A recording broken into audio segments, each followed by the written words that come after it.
நண்பர்கள் அனைவரும் வணக்கம். என்று நாம் சிந்திக்கிறது ஒரு இந்து சகோதரருடைய வாக்குமூலத்தை நான் என்ன பண்ண போறேன்னா கொஞ்சம் விளக்கி கூறலாம் அப்படின்னு சொல்லி ஒரு சிந்தனை தான்.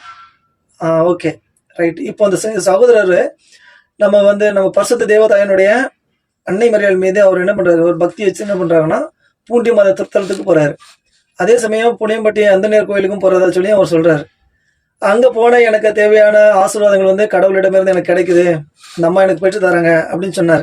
ஆனா வேளாங்கண்ணிக்கு போகும்போது என்ன நடக்கும்ன்றதையும் அவர் என்ன சொல்றாரு, நெகட்டிவா பேசுறாப்புல. அங்க போன எனக்கு செட் ஆகாது அப்படின்னு சொல்லி. ஏன்னா இந்த இந்து மதத்துல இருக்கக்கூடிய நம்பிக்கையில மிகவும் அவங்க பின்பற்றக்கூடிய ஒரு விஷயம் என்ன அப்படின்னா, ராகு கேது நல்ல நேரம் கெட்ட நேரம் என்று சொல்லக்கூடிய அந்த வரிசை பட்டியல இந்த டைம்ல நான் பிறந்ததுனால எனக்கு இது நடக்காது அப்படின்னு சொல்ல வர்றாரு. ஓகேங்களா? அதை பத்தி ஒரு வீடியோ பார்த்துட்டு வாங்க. நான் கோயம்புத்தூருக்கு வந்தப்போ எந்த வேலையும் கிடைக்கல எனக்கு. இப்போ என்னுடைய நண்பர் என்னை கூட்டு போறாரு புளியகுளம் அந்தோணியார் கோவில். அப்புறம் ராகு திசை துவங்கிருச்சு. அந்த ராகு அப்படியே பார்த்தீங்கன்னா ராகுக்கு வீடு கொடுத்த ஒரு சனி கேதுவோட தொடர்புல இருப்பார். அப்போ அன்னைக்கு எனக்கு அன்னைக்கு இந்த நாலேஜ் அன்னைக்கு கிடையாது. புளியகுளம் அந்தோணியார் கோயிலில் போய் சனி மண்டி போட்டு நானே நிறையாமலே செய்கிறேன். கேண்டில் ஏற்றிட்டு வரேன். 3ஆம் நாள் வச்சு வேலை கிடைக்குது. ஸோ அதே மாதிரி பார்த்தீங்கன்னா பூண்டி மாதா நான் அடிக்கடி போகிற கோயில். பூண்டி மாதா கோயில் போவேன். வேளாங்கண்ணி போக மாட்டேன், வேளாங்கண்ணி எனக்கு ஒர்க் அவுட் ஆகாது. பூண்டி மாதா கோயில் போவேன். பூண்டி பசிலிக்கா அடிக்கடி நான் போகக்கூடியது. என்னை காப்பாற்றிய தேவியில் அவங்களும் ஒருவர். என்னை காப்பாற்றினது அந்த நேரம். வேளாங்கண்ணி எனக்கு செட் ஆகாதுன்னா, எனக்கு புதன் நீசமாகி கன்னி வீட்டை பார்ப்பதால், அந்த புதன் எனக்கு திரிசூனி வீட்டில் அமர்ந்திருப்பதால், நான் மீன வீட்டில் உட்கார்ந்ததால், நான் ஏகாதசியில் பிறந்ததால் வேளாங்கண்ணி போனால் நெகட்டிவ் ஆயிரும். அதனால வேளாங்கண்ணி நான் போக மாட்டேன். ஓகே, இப்ப பாத்தீங்கன்னா இந்த சகோதரருடைய ஒரு விளக்கத்தை கொடுத்தாரு. அவர் இந்த டைம்ல நான் பிறந்ததுனால என்ன பண்ண முடியாது, எனக்கு வேளாங்கண்ணிக்கு போனா அந்த கிரேஸ் எனக்கு கிடைக்காது அப்படின்னு சொல்லி அவருடைய தனிப்பட்ட ஒரு அனுபவத்துல இருந்து இதை சொல்றாரு. நண்பர்களே, இப்ப பாத்தீங்கன்னா இந்த சகோதரர் நல்ல நேரம் கெட்ட நேரம் அப்படின்ட்டு பார்க்கக்கூடிய ஒரு இந்து சகோதரர் தான். இவர் கடவுள்கிட்ட போய் முறையிட்டு இல்ல பரிசுத்த தெய்வத்தாய்கிட்ட நம்ம வரம் கேட்கிறாரு அப்படின்னா, அன்னை மரியாளால இதை வாங்கி கொடுக்க முடியுமா? நிச்சயம் கொடுக்க முடியும். ஏன் அப்படின்னா, இதுக்கு ஒரு சின்ன உதாரணம் என்ன அப்படின்னா, சட்டம் பயின்ற மாணவனுக்கும் சட்டம் பயிலாத ஒரு மாணவருக்குமே வித்தியாசம் இருக்கு. இப்போ ஒரு சட்டம் பயின்ற ஒரு மாணவர் பாத்தீங்கன்னா தனக்கான நீதியை எந்த வழியில போனா வாங்க முடியும்னு அவருக்கு நல்லாவே தெரியும். இவர்கள் எல்லாருமே பாத்தீங்கன்னா கிறிஸ்தவர்கள்.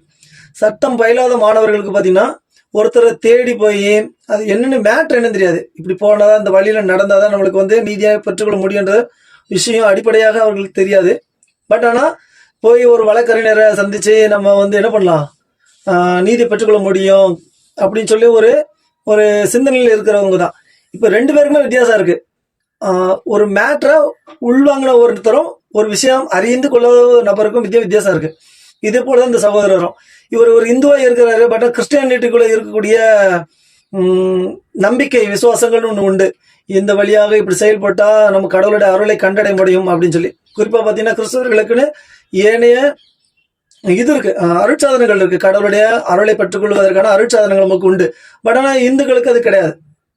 ஆனால் அன்னை மரியாள்கிட்ட நெருங்கி போகும்போது ஆல்ரெடி அன்னை மரியாளுக்கு ஏற்கனவே கிரேஸ் அருள்மலை நிரம்ப பெற்றவர் என்பதனால் தன்னிடம் இருக்கக்கூடிய அருளை அந்த சகோதரருக்கு வழங்க முடியும், கடவுளிடமிருந்து பெற்றுக் கொடுக்க முடியும். இப்ப பாத்தீங்கன்னா இந்த சகோதரர் போல கிறிஸ்தவர்கள் கடவுளுடைய கிரேஸை நம்ம பெற்றுக்கொள்ள முடியுமானா நிச்சயமா முடியாது. அது எந்த கிறிஸ்துவ சபையாக இருந்தாலும் அதுதான் உண்மை. ஏன்னா நம்மளுக்குன்னு ஒரு அருட்சாதனங்கள் இருக்கு, நம்மளுக்குன்னு வேத வசனங்கள் இருக்கு. இப்படிதான் வாழணும், இப்படி சிந்திக்கணும், இப்படி செயல்படணும்னு ஒரு ஃபார்முலாவே நம்மளுக்கு இருக்கு. பட் இதை கைவிட்டுட்டு அந்த சகோதரர் கேட்டாரு, அந்த சகோதரர்கள் செய்தது போல நாமளும் செய்வோம், கடவுள் நம்மளுக்கு நல்லவர் வல்லவர் அப்படின்னு போனீங்கன்னா கண்டிப்பா கிடைக்காது. ஏன் அப்படின்னா நம்மளுக்குன்னு நம்ம அழைக்கப்பட்டவர்கள், நம்மளுக்குன்னு நிறைய விஷயங்கள் சொல்லி கொடுத்துருக்கிறார். நீ என்னுடைய அருள் ஆசீர்வாதம் உனக்கு வேணும்னா நீ அருள் சாதனங்கள் வழியாக நீ என்னை பெற்றுக்கொள்ள முடியும், உன்னோட ஆசீர்வாதங்களை பெற்றுக்கொள்ள முடியும் மற்றும் ஏனைய காரியங்களை குறித்து நமக்கு விளக்கம் கொடுத்துருக்கிறார். குறிப்பா பாத்தீங்கன்னா நம்ம ஆண்டவர் பழைய ஏற்பாட்டில் பாத்தீங்கன்னா இந்த நல்ல நேரம் கெட்ட நேரம் பாக்குறவங்களை பார்த்து அருவருப்புக்குரியவர்கள் அப்படின்னு சொல்லி இந்த மாதிரியாக சிந்திக்கிறவங்க செயல்படுறவங்கள தன்னிடமிருந்து விலக்கி வைத்து விடுவேன், அவரோட அருவருப்புக்குரியவர்கள் தண்டனை தீர்ப்புக்குள்ளாவர்கள் என மிக தெளிவாக சுட்டி காட்டுகிறார் நம் தந்தையாம் இறைவன்.